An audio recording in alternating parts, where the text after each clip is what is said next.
Excellent videos. What is up, YouTube? Alright, man, I am back. Today is the day I'm going to install my stage 2 camshafts.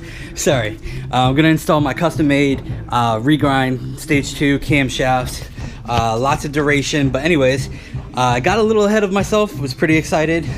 Also, I'm gonna end up at a deadlock eventually because engine is still a little warm and it's supposed to be solid cold whenever you're doing a valve adjustment. So always remember that you want to, and I believe this is for any vehicle, at least for all Hondas and Acuras, whenever you're doing a valve adjustment, you want the engine to be rock cold, rock solid, dead cold.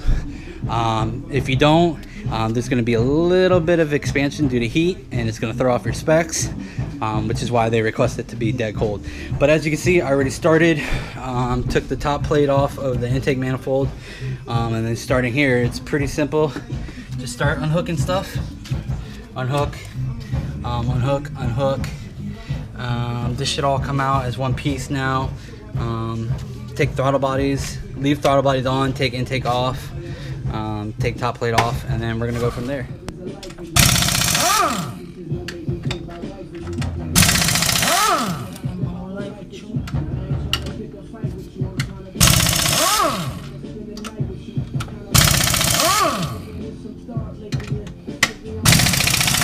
So you just want to go over, you know, make sure everything is unhooked. You can get this power steering hose out of the way. It has a little bracket over here, just lift it out of the way. Now, this bitch is heavier than the stock ones, so I want to make sure everything is good.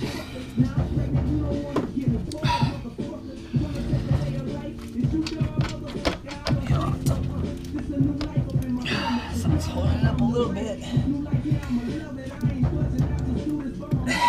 Okay.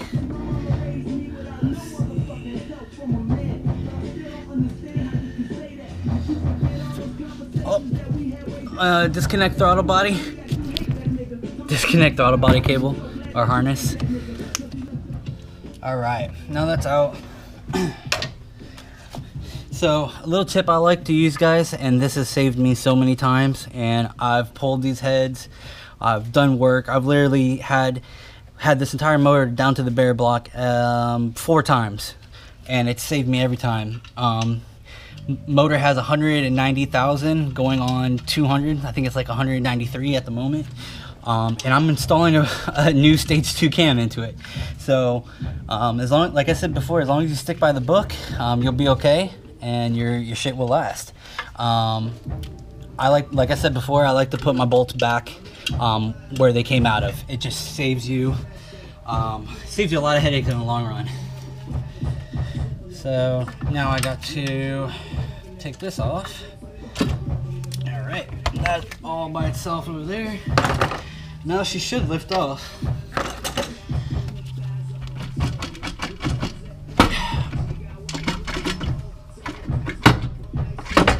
Yeah, bougie.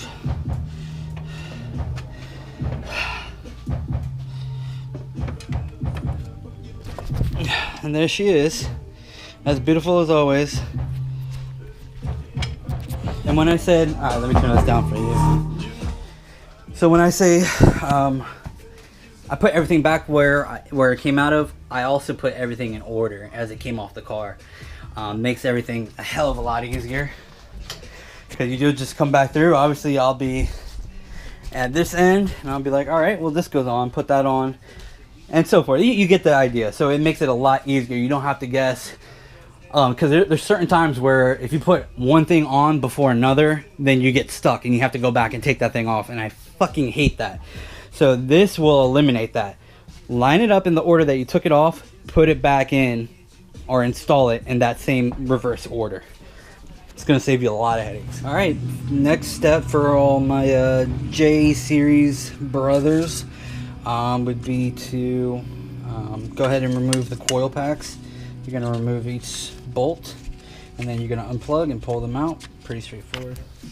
And a big thing, guys, that I like to do I like to check everything I pull off. I inspect it really quick. You know, I'm not taking 10 minutes to do it, but I'll go through, make sure all the rubber grommets are good, make sure nothing looks out of the norm. Is it really rusty? Does it look like it caught on fire? You know what I mean? Any burn marks? So just do that. So another great tool or tip would be a magnetic holder like this. Very cool, man, because you just throw them in there. They're not going to fall out. They just stick in there. That's great to have. And another tip I picked up is to have little baggies. I believe these are liter or quart bags. I picked up, I want to say 500 of these on eBay for $5 or $7. And this kind of stems from my side business, parting and flipping motorcycles. Because I'm always, if you're parting, you always have a shitload of little bolts and stuff that you need to organize and categorize. So that kind of stems from that, but it's a good habit to get into. So I'm going to throw all these coil pack bolts, screws, into one of the bags. I'm sure this isn't required, but just to get the harness out of the way and have a little more room, I'm going to unbolt that from, looks like the alternator, from the alternator, and I'm just going to kind of, I'll probably get a bungee and I'll just bungee it back over here just to give you a little more clear room. After that, I'm pretty sure the EGR will need to come off after I take the valve cover off. Valve cover, very simple. Take the bolts off, blah, blah, blah. If there's any hoses connected to it or whatnot, go ahead and take that out.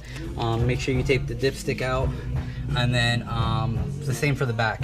You know, just clear any hoses that may be in the way, like that power steering hose right there may get in the way. That should be it. You got one vacuum line right there.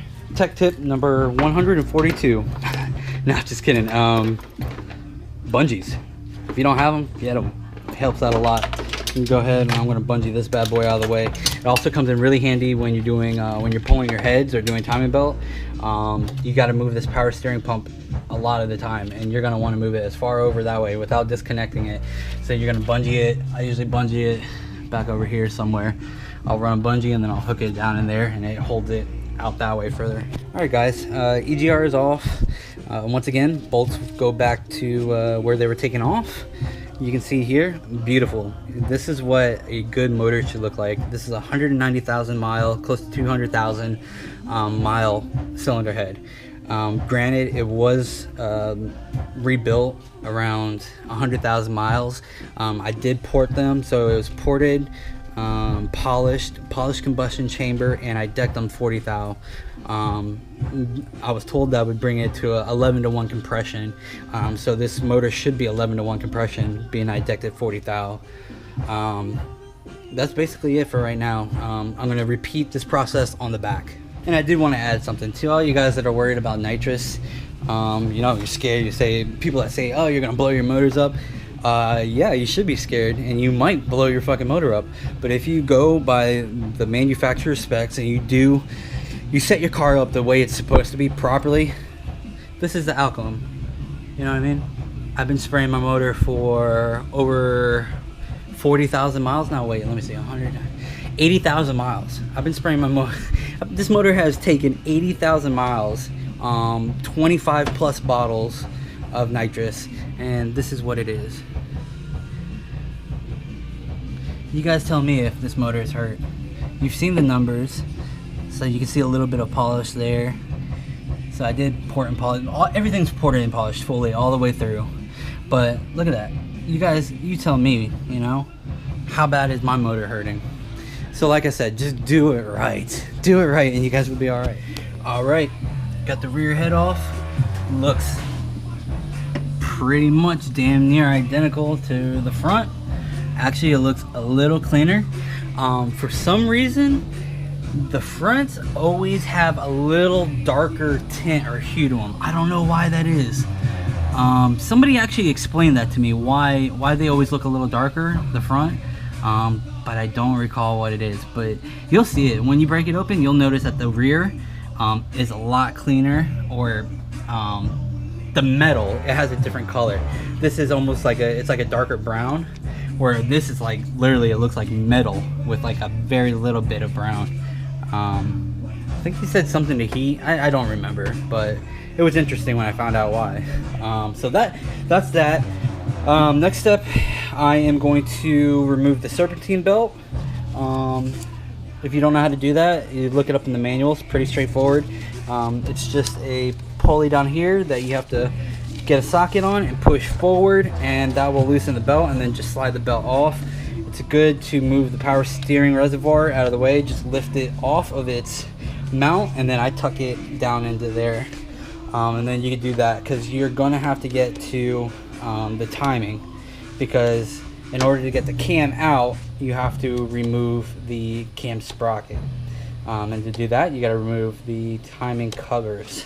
So that's what I'm going to do. I'm going to remove the serpentine belt. I'm probably going to move the power steering out of the way once again with a bungee. And then I'm probably going to remove the side motor mount also, just to have a little more space. We'll see when I get there.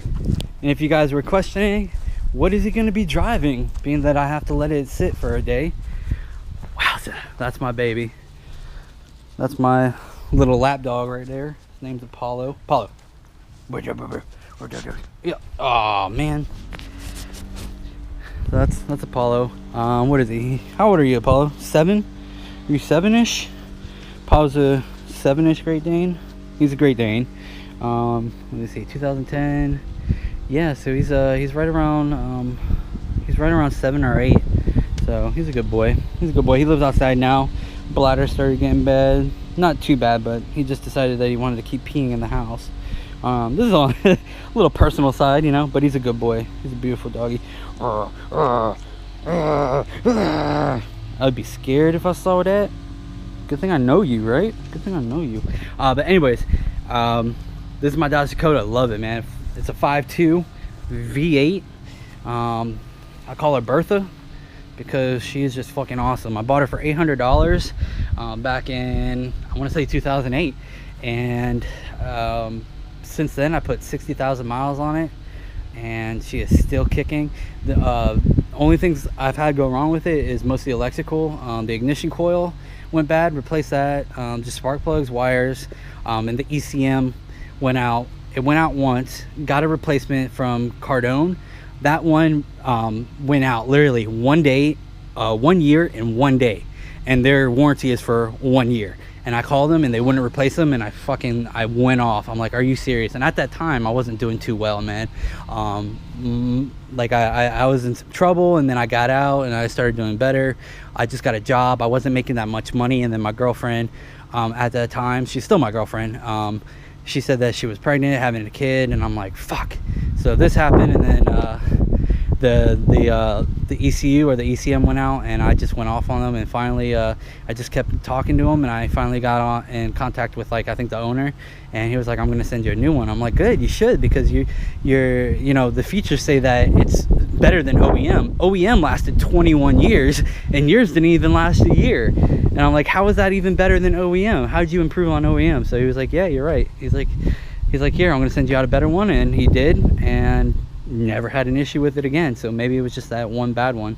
But anyways, put a little LED on it. Love the truck, man. It has plenty of power, plenty of torque. It's actually, I wouldn't call it fast, but it's decently quick for an old pickup. People that I've drove it, I've actually been surprised. It leaks a shit ton of oil, drinks a little bit of coolant, leaks coolant too, but shit, dude, bought it for $800. You know what I mean? 800, and it's still running. So that's what I'm going to be driving. It does have AC. God, I love that truck. I don't care where I park it. I don't care if anyone hits it, but the insurance on it is like $30 a month, I think, if that. So another thing, guys, I should have done this immediately after I took the intake manifold off. Go ahead and take the paper towels and plug each one of those runners. You want to make sure nothing gets into them, because then you're going to be taking off the head in order to retrieve that shit out of it, whatever fell in there. Don't forget to get the purge, the evap, or whatever the fuck it's called. Make sure EGR. Make sure to get that EGR port. Right, get the serpentine belt off. Power steering pump pulley, follow it down. Power steering pump, follow it down. First pulley you get to, power steering pump, first pulley, that's going to be the one. You are going to need a 14 mil. Put that 14 mil onto the bolt, ratchet it down just a little bit till you can get enough, and then you're going to push really fucking hard forward, and then it'll loosen up the belt, and you can pull the belt off. Just like that. Yeah. And there you go. Got your serpentine belt off. If you guys think you're gonna forget the routing, why don't you just go ahead and take a picture with your phone. I did, and I obviously I know the routing, but it's always a good thing to, you know, just go ahead and take a picture if you think you're gonna forget, because the routing can get complicated for people. All right, get the power steering pump off. It's gonna be 214. No, shit. What is it? It's gonna be 212. It's gonna be 212 millimeter bolts. One back here, one on the back, and then another just below that back one. If the bolts are really hard, you guys, get a little cheater bar. Slide that cheater bar on. Leverage, guys. Sorry, I misspoke. There's gonna be one bolt on the back side right here, and then the other one is gonna be up under the front right here. All right, once that's out, I actually decided to just put it right here, sitting on the fuel rail and the runners. Now you have access to the side motor mount. Once you, let me see, do you need to take that motor mount off? I think you might need to take the motor mount off to get to the bottom cover. Let me see. Do I need to fucking do that? No, I don't think you do. You guys just take off the front and the rear top timing covers, and you should be good to go. Then you can still pull the timing. You can pull the cam pulley off, and you don't have to fuck with anything down there. You don't have to fuck with that, and you'll still be able to see your timing marks. Plus, you'll be able to get the pulley off to get the cam out. Yeah, do that. So don't remove anything there. Just remove the top timing covers. All right, for the serpentine belt tensioner, not this top pulley, the bottom pulley there, go ahead and loosen that just a little bit so you can pull this cover off, or it won't come. Oh shit, never mind. Don't do that. And then now I'm kind of second guessing myself about the lower cover, because once I take the timing belt off, I have to be super careful not to let or I have to be super careful to get the timing correct. So how can I do this? As long as I can see my timing marks down there, I should be all right. If not, you guys, you're gonna have to crack that. You're gonna have to crack the pulley bolt, the crank pulley bolt loose. You're gonna have to take that pulley off, and you're gonna have to remove the bottom cover. And that's the only way around it, honestly. All right, I'm gonna stop being fucking lazy, and I'm gonna do this correctly. I'm just gonna go ahead and remove all that shit. So I'm gonna remove the side motor mount. I'm gonna remove the idler tensioner, or the serpentine tensioner pulley assembly, and then I'm gonna remove all those covers. But first, I'm gonna have to crack that the crank pulley. I'm gonna have to crack that bolt loose and pull that crank pulley off. Best way to do that, you guys, the first time you get it cracked loose, it's gonna be easier to get it off than the next couple times. The first time is always the biggest bitch, because the factory turks it down to like 280 fucking pounds or some shit like that. It's really, really hard. So what I do, you guys, I go in the cabin, I pull the fuel pump fuse, I pull that fuse, crank it a couple of times to make sure it doesn't have any fuel, it's not going to kick in, and then I put a breaker bar on it. That breaker bar has a long extension, it's going to sit out. I'll show you guys. It sits out, and then I put a jack stand to support that, and then you just blip the starter, and it will kick it, and it will break that bolt loose. And I'll show you guys here in a second. You shouldn't worry when removing this. You don't have to support the engine because it's supported by that motor mount, the rear motor mount, and then you also have a transmission mount over there. So it's good to go. If you guys are worried about it, just put a piece of wood on a jack, and jack up the oil pan. All right, and you don't have to force it up, just enough pressure to sit there. When you guys are reinstalling the motor mount, don't forget the ground strap here. Very important. It's the main ground. Your car will run fucking weird, or if it runs at all without that. If you guys are like me, where your ratchet drivers have a bigger handle and you can't fit a little cheater bar on there, go with a wrench. So you put the wrench on there, and then you put the cheater bar on there like such, and it will let you use the cheater bar. Basically, this is all little shit that I've learned after, you know, rebuilding the fucking engine like 4 times. So all right, well, you got the crank pulley in there. That's your little window to do it, or you can just simply remove that whole shield. But I'm in there now. This is not really how I set it up. It seems that my torque bar went missing. Usually I put a torque bar on there, put this extension out to about here, and then I put a jack stand on that, and then the torque bar, the handle actually jams there against the concrete, and then when you crank it, it's going to spin like that, which in turn is going to spin the bolt the opposite direction, which will back it out for you. Like I said, quick blips, just bump bump bump, and then you'll hear it spin faster, and that'll be it. You'll know it's done. Be sure to pull the, I think, number 15 fuse. It's a 15 fuse fuel pump. Just look on the back of the kick panel and it'll say fuel pump. Make sure you pull that. All right, so we're gonna do the blip start method. Just turn it on and just,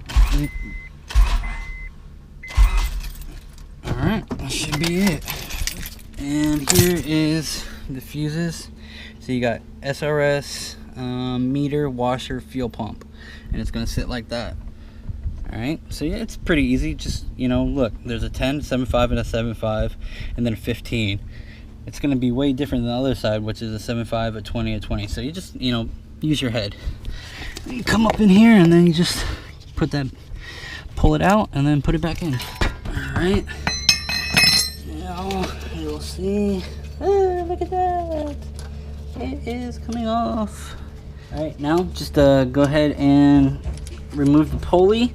Make sure you don't lose that little block. It's an alignment block. It's like a notched block. Make sure you don't lose that whenever you pull the pulley off. And then from there, go ahead and remove the lower timing belt cover. Right, you're actually going to install the bolt back on, because you're going to need to spin the crankshaft at one of these at one point or another to get the timing set correctly.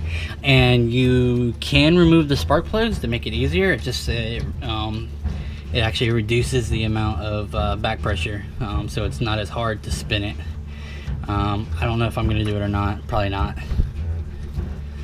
All right, so now just remove the lower timing. All right, well, got the motor mount out, got all the timing covers off.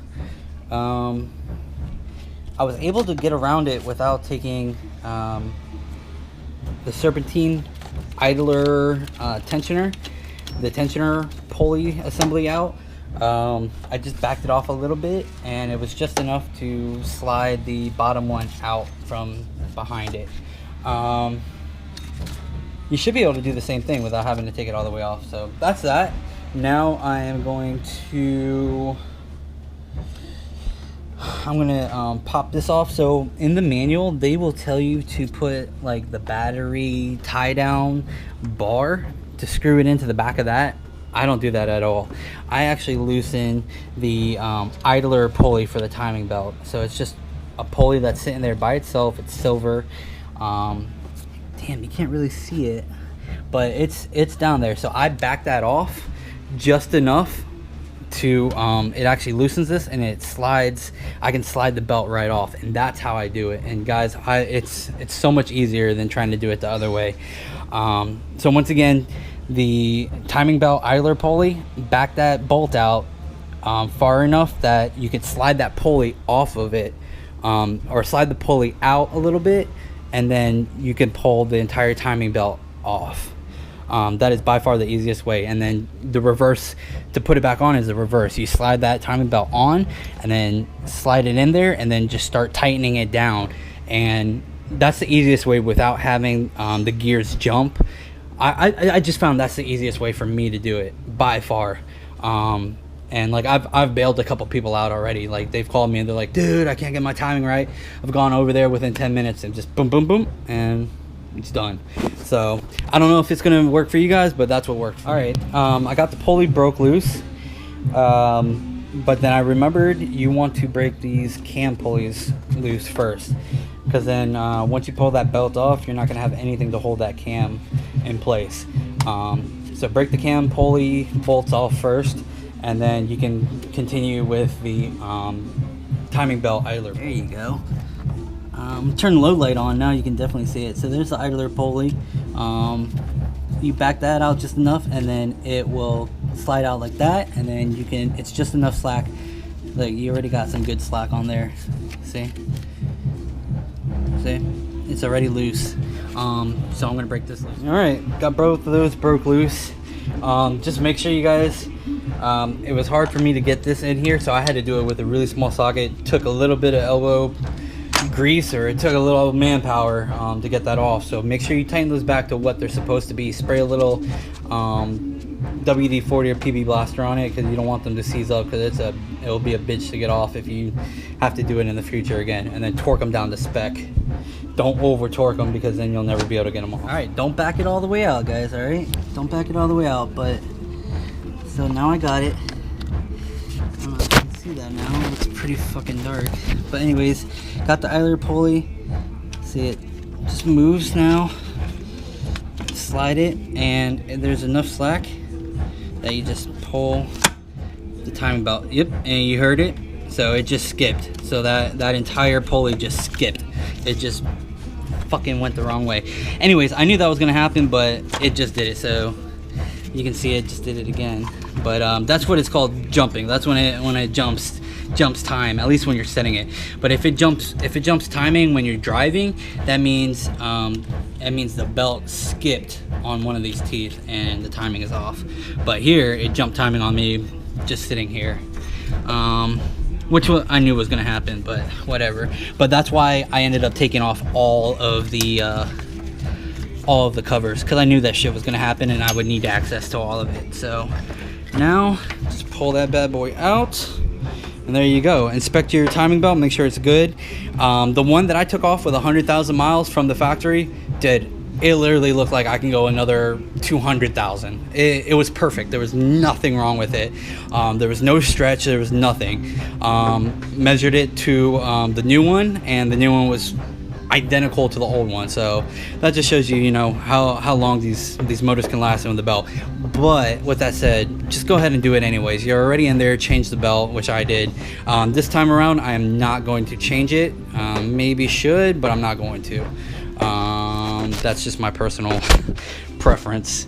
So I'm going to measure it against the old ones and see how it looks, because I knew the old one was within spec, and go from there. All right, guys, now for the moment we all came to do, or at least to start addressing, directly what we came to do here, and that is to get the cam out. Now I'm going to take the cam pulley off.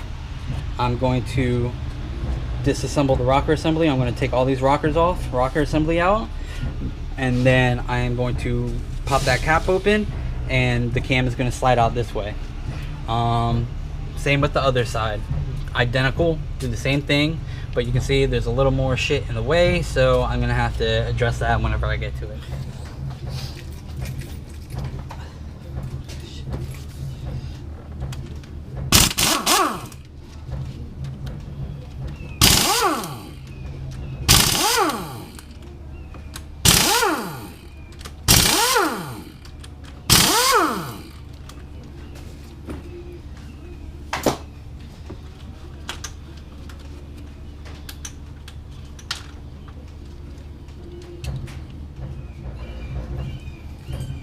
Be sure not to lose these little dowels right here. They tend to want to slide out, so be careful not to lose those.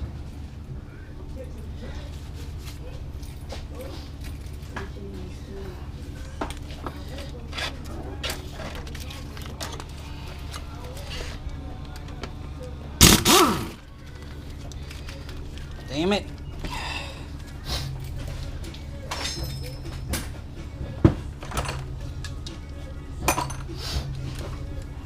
And guys, I only use the impact to disassemble. I never use the impact to reassemble. I will use an electric drill set on like 2 or 3, one of the lowest settings, just to get them on, and then I'll go through and I'll tighten them. I'll torque them down in the proper sequence.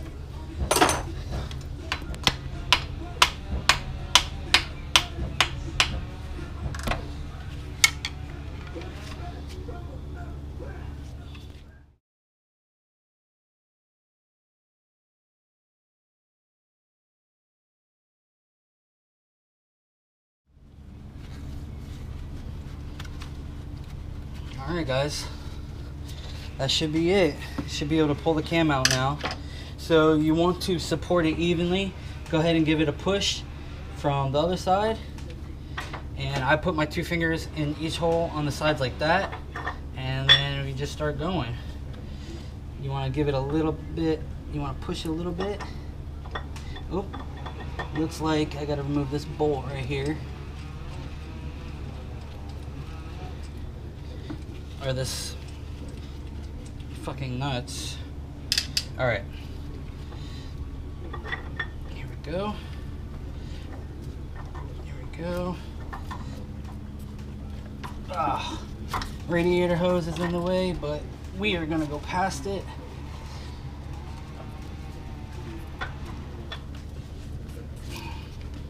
There it goes.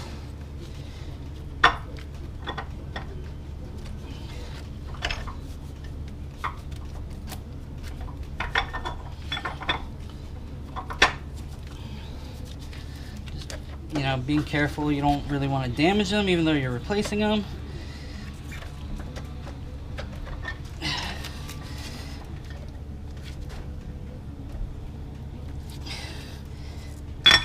Boom. All right, there they are.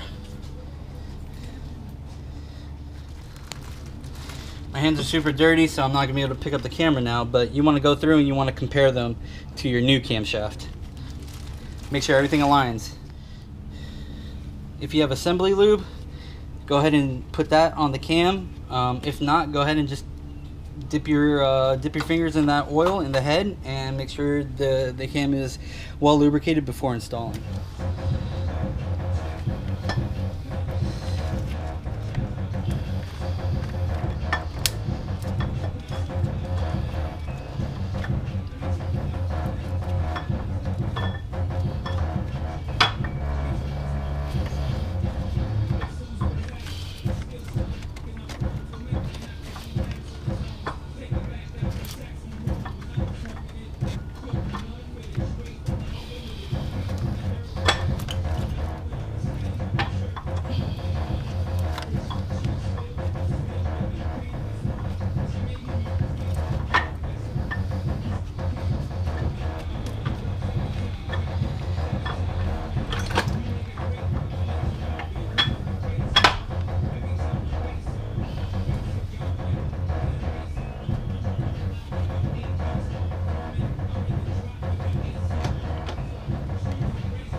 Oh man, dude.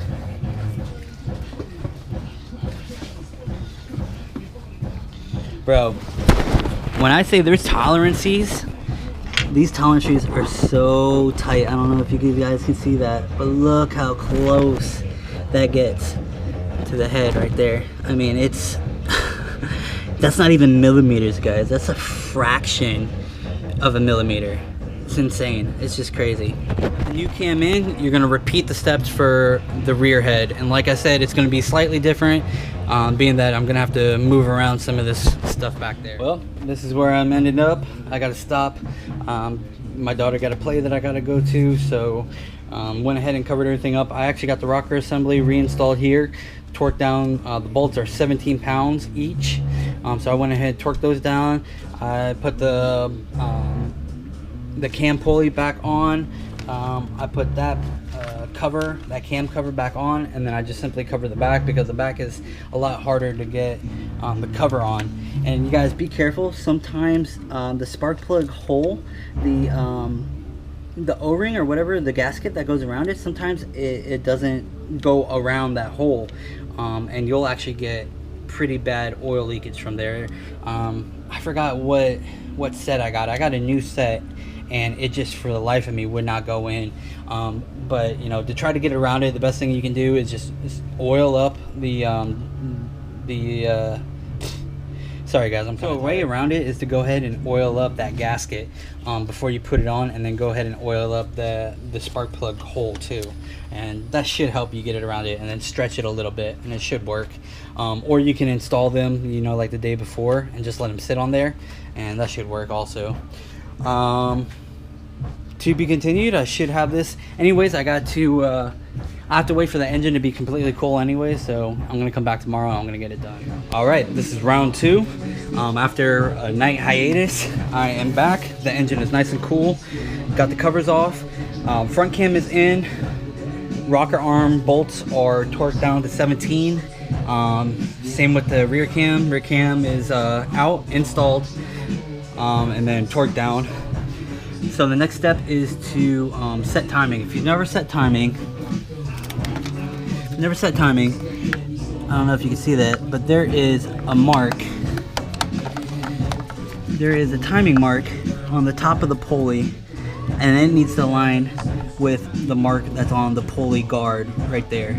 So that's the guard mark, and then there's another mark on the pulley. Very apparent, you'll be able to see it. Same with the front. Front needs to be on number 1. Front needs to be on number 1. As you see, this is number 6. This is number 1.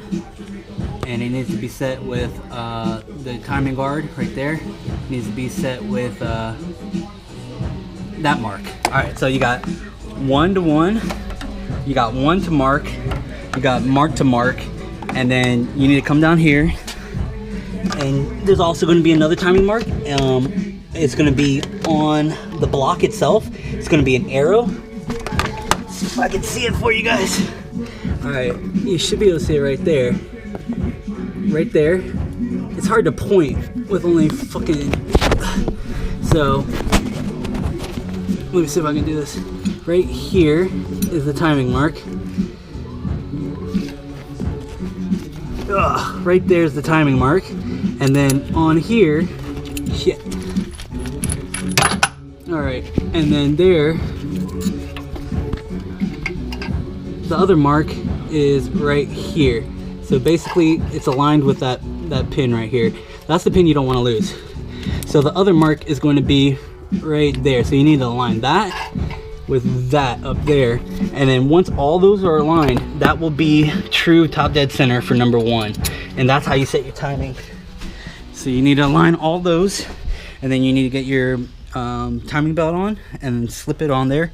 And like I said guys, if you do it this way, it's really easy. You just be careful, make sure it doesn't jump timing on either of these. Slide it on, and then just simply tighten up this idler pulley, and it will work. That's the best way I found to do it. And almost every time, it only takes one time usually, but I mean, even if it takes 2 or 3, it's still really good, you guys. It's much easier than setting it with the tensioner. So I'm gonna go ahead and do that and see how well I do. All right guys, this is how easy it is. So I started at the crank pulley, looped it in, followed it around to here, making sure it has tension all the way through, pulling it as tight as I can without having it move. All right, without having any of these pulleys move. Circle it back around here, back under the water pump, and then back around here once again, always having tension on it, and then carefully slip it over the idler pulley, and then you can see it has tension everywhere except for here. This is where you don't want, this is where all the slack will be. So you need to it needs to be tight everywhere else except for here. Right here is where the slack needs to be, and then from here you just tighten it back up. turn the motor over 2 or 3 times to make sure all the timing marks align, and you're good to go, you guys. All right, now for the most time consuming part, at least for me, is going to be valve lash. I always make sure that it's 100% correct. So what I do the go no go method. What that means is, so the book says valve lash, the exhaust side, valve adjustment exhaust side is going to be 0.28 to 0.32 millimeters, so 28 to 32. 28 to 32. Right here I have a 30 and I have a 305. Okay, so 28 to 32. So I'm gonna use the 305, and I'm gonna do that till it drags just ever so slightly, and I leave it in there. So I leave it in there and I tighten it down, and then I back it off just a hair to where I can slide it in and out, and then I'll tighten it down. And then what I do is I go back with the 330, because the 330 is the closest, is the next step up, closest to 32 that I can get. So a 33 is pretty damn close to 32. If the 305, if the 30 goes in and it has light drag, but the 33 won't go, that means it's perfect. So it's 28 to 30, correct? Or yeah, 28 to 32. So if the 33 doesn't go through, that means it's within spec. See what I'm saying? So that's what I do. I did the go no go, and then it's the same for the intake side. I just finished up cylinder 1, so I'm gonna move on to cylinder 2, cylinder 3, 4, 5, 6, and so forth, and you just match it up with the numbers on there. Remember guys, bungees will save your life. It keeps shit out of the way so you can get in here and you can work, because before all this shit was right there. Bungee it out of the way. All right, give you guys one example here. I'm gonna spin this bad boy, spin the front, front pulley. I'm gonna do number 3, so you spin it to number 3 and have it align with the timing cover or guard mark. And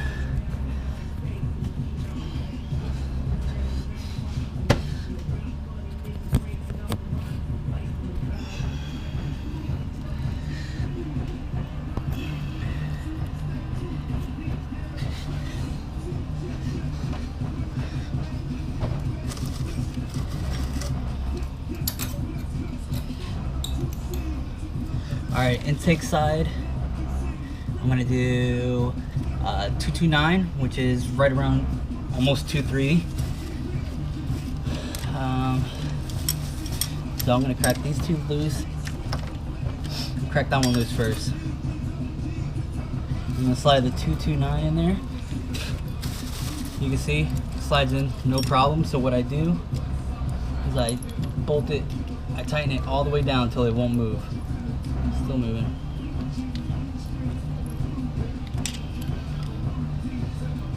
So it won't move at all. And then I back out from there.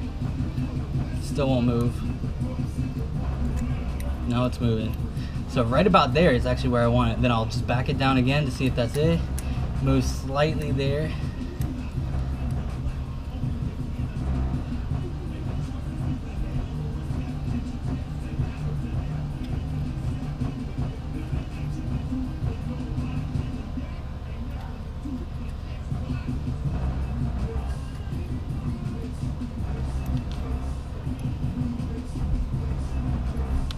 Alright, right there is about right.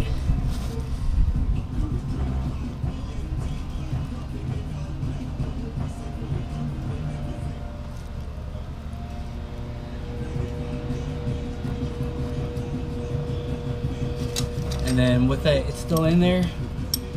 Go ahead and tighten it down real quick. And then I'll check, see if it still slides in and out, which it does.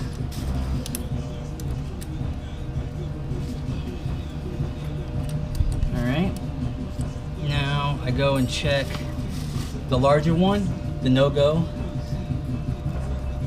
So the go no-go method, this is a 254, so basically a 255, and once again this is for the intake side. So I check, will this go?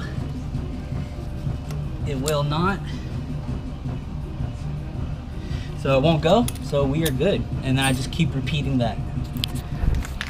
All right, valve adjustment's done. I got the valve covers back on. And once again, I got another tip for you guys. Copper spray. Man, I've been using this ever since I started working on cars. Never had an issue with anything leaking. Even when it has it on there, if I pull it off, I always go back and recoat it. And like I said, never had a single issue. I usually do a light mist just to cover, and then I'll do a heavier one, and that's it. Just let it dry and then put it on there. Or just let it dry for about 10 minutes and you should be good to go. And then end result, you got pretty nice looking gold gasket. All right, now it's pretty much reverse of removal or taking everything off. Just install everything, going with the timing covers. Just installed the crank pulley bolt, tighten it down to 47, and then it's 60 degrees more. It's a pain in the ass, man. I just tighten it as much as I fucking can, and I hit it with the impact at the strongest level that it has. So yeah, so like I said, reverse. Start installing everything else, go by spec, go by the book, and you'll be good to go. Hook everything up, and then let's see what happens. Well, I didn't even listen to my own advice, and now I have the side motor mount, and I have to undo all the work. I have to undo the serpentine belt, which I just did. I unmounted the power steering pump, which was mounted. Now I have to take off timing cover, that timing cover, and probably the bottom timing cover, and then go back and redo it all again. Because I didn't adhere to my own advice putting it in order. I had the side motor mount right here, and I forgot about it. I'm fucking pissed. Whenever you obviously there's a torque sequence whenever you're tightening down the intake manifold. Just so if you guys don't know it, it's going to be it's gonna be 1, 2, 3, 4, 5, 6, 7, 8, 9. So what I'll do, I'll go in and I'll snug them just to where they bottom out, very little bottom out, and then I'll start tightening them down in sequence.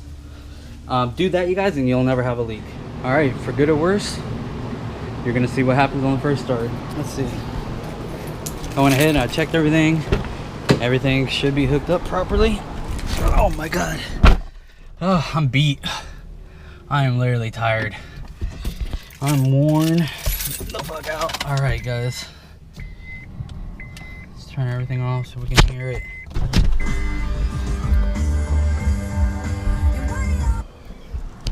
Oh God, please, please, please, please work good.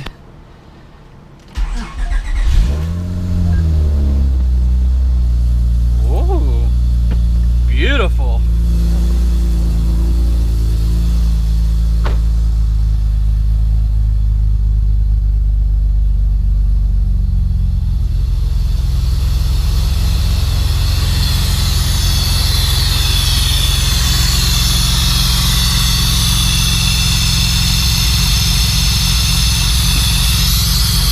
I was like, what the fuck is that noise? There we go. Isn't that better? Yeah, I was like, what the fuck is that noise? That doesn't sound right at all.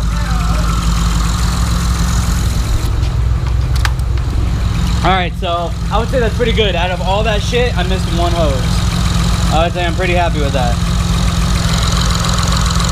Oh my God, listen to that loopiness. You hear that shit? Listen to that loop. Woo! Boom, boom, boom, boom. I don't know if you guys can hear that. Oh yeah. Alright guys, well, I'm gonna turn the car off for you, and I'll give you a little taste of what it's like to start the bad boy. Everything off. Fires right up as normal. Nothing different about it. Turn the AC back on because I'm hot. It's about 90 degrees here in Florida.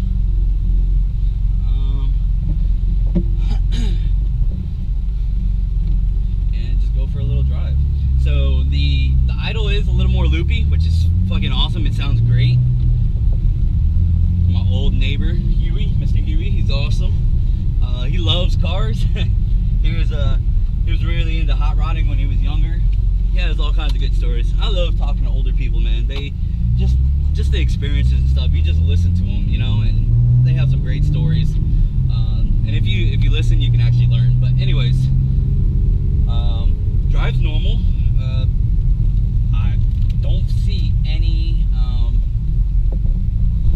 Some people say you got to sacrifice your low end power for high end. I don't see any of that. It feels just as good as it did before.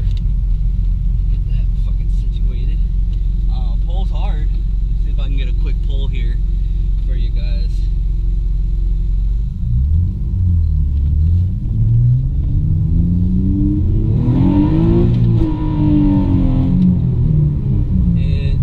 It pulls hard. So no LSD. Open diff, man. You're gonna fight that steering wheel, but I love it. It makes it a lot more interesting. But you can see that from there to there. That was around 5 miles an hour to 45, just like that. So, and then of course I had that car in my way. But she runs, man. She runs. Currently I'm tuning. I have I tune remotely with this guy named Dom, and he's a really good tuner, man. Never had any issues with him. I actually paid my first dyno that I got. I paid $400 for allegedly the best tuner in Florida. Fearable Tuning. John Vega is the guy. He's really known for Honda B series, D series, K series. He's known for them. But man, I went and got tuned from him, and my power was low. It only made like 250 something. I was like, okay, well, I was like, I guess it is what it is. And I knew immediately he tunes conservatively. So I ended up doing like I modded my car. I put a different part on there. Went to get retuned. Got tuned by Dom and tuned remotely. And I was like, dude, maybe you can get more power out of this. Well, I ended up going back to the dyno after we got done tuning, and I ended up picking up like 12 horsepower, 12 wheel horsepower, and like 8 to 10 torque. And I'm like, what the fuck? So I ended up making 270, 230, and I was like, damn. I was like, that guy must tune really fucking conservatively. And on top of that, he couldn't figure out idle issues with my dual throttle bodies too, which even more pissed me off because I paid him $400 and he didn't do half the shit that this one guy did. I only paid him, I think I paid him like $80 or $100, and it's a lifetime tuning, bro. It doesn't matter how much you do it, lifetime tuning. I must have 50 different maps from this guy, Dom. But anyways, it is what it is, you know. I was kind of stuck at it with it there. I didn't really have the technology to tune remotely at the time, so you live and you learn. Now I'm in a better place and I'm tuning with Dom. But here we go, we get to move finally.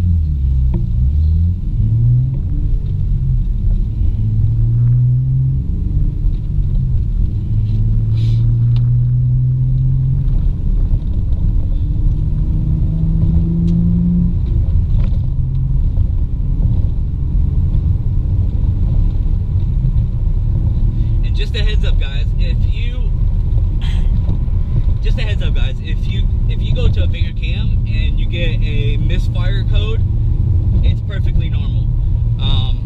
Just make sure that you know your timing's set correctly and everything. And if you get if you get a misfire code, it's normal for the big cams because the crank position it throws it all out of whack. So I mean, you can simply Google it online and you'll see that it's pretty common with the LS's.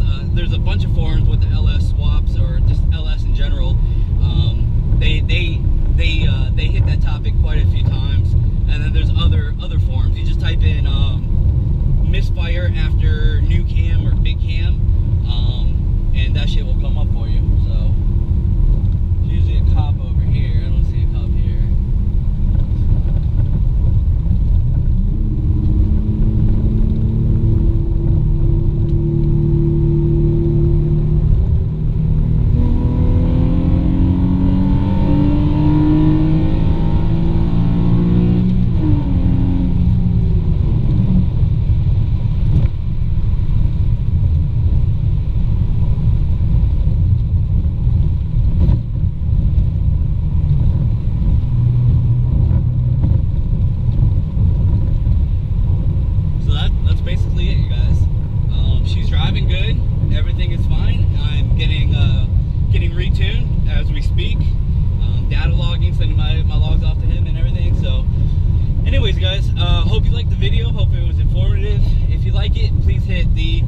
button.